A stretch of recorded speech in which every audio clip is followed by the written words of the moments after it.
Alors écoutons le verdi, le faux journaliste sénile, le type le plus haineux que j'ai pu voir sur Internet, dans cette catégorie de mecs qui croient tout savoir et qui finalement sait rien. Il s'auto-proclame journaliste. Quelle pitié, quelle honte. Euh, Bien sûr, homophobe, hein, homophobe, limite antisémite. Comme il parle bien, il arrive à passer à travers les gouttes, mais au fond de lui, on sent qu'il est antisémite quand même. Donc évidemment, hein, son créneau, c'est de faire peur à tout le monde. On va tous mourir. Voilà. Donc je vous laisse écouter sa nouvelle diatribe complètement fausse en fait. Pour un journaliste, ça me fait rire parce que il vérifie même pas ses infos quoi. Menace le grave danger que représente l'identité numérique et la monnaie numérique.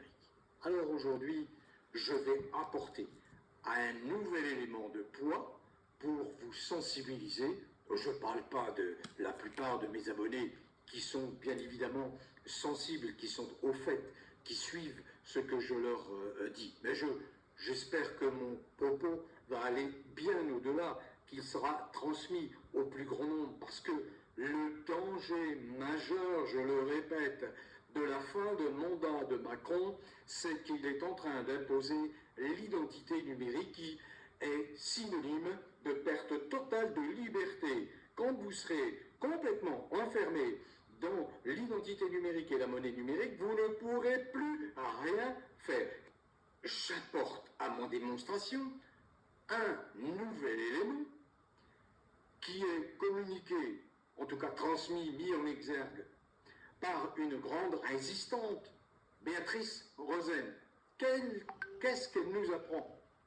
Eh bien que dès juillet 2026, écoutez bien cela, les endormis, les On va abattus. tous mourir. Hein. Dès juillet 2026, les voitures neuves seront obligatoirement munies de caméras de surveillance pour surveiller à chaque instant. Alors je vous dis tout de suite, hein, ce qu'il dit, c'est vrai. Hein, les voitures vont être équipées de caméras, mais juste pour surveiller le clignement des yeux, notamment pour voir si la personne ne s'endort pas au volant. Alors du coup, de cette obligation-là des voitures neuves, je n'ai pas vérifié la date, mais bon, là-dessus, je peux peut-être lui faire confiance. Il en va toute une théorie complètement débile. Enfin bref, on va nous espionner dans les voitures. Le conducteur, vous avez bien entendu?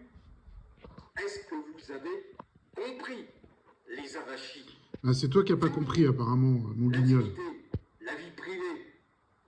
On va vous scruter.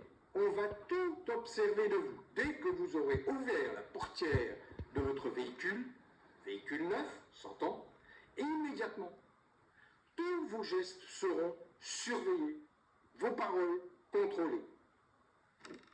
Pourquoi? Parce que votre voiture, les voitures neuves, vous le savez, sont toutes munies d'un GPS. Et ce GPS est en fonction en permanence, que vous l'éteigniez ou pas. Je vois pas le rapport, mais bon. Donc,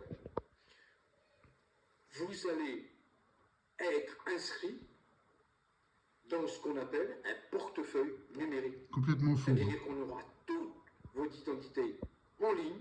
Non. Et vous pourrez être suivi, tracé, comme on dit, en permanence.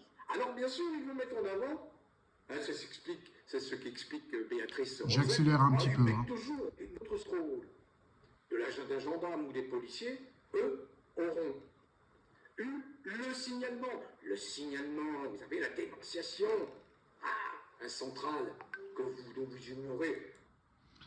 Donc voilà, soi-disant que si on fait une erreur sur la route, ce sera transmis à la police et à la gendarmerie, alors qu'évidemment, aucune liaison entre la voiture et un cloud ou quelque chose comme ça ne sera existant. Donc c'est une théorie complètement fausse, complètement débile, encore une fois, qui n'a pas été vérifiée et qui est balancée sur les réseaux sociaux sans vérification.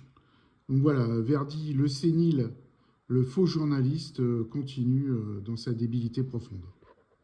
Tchuss.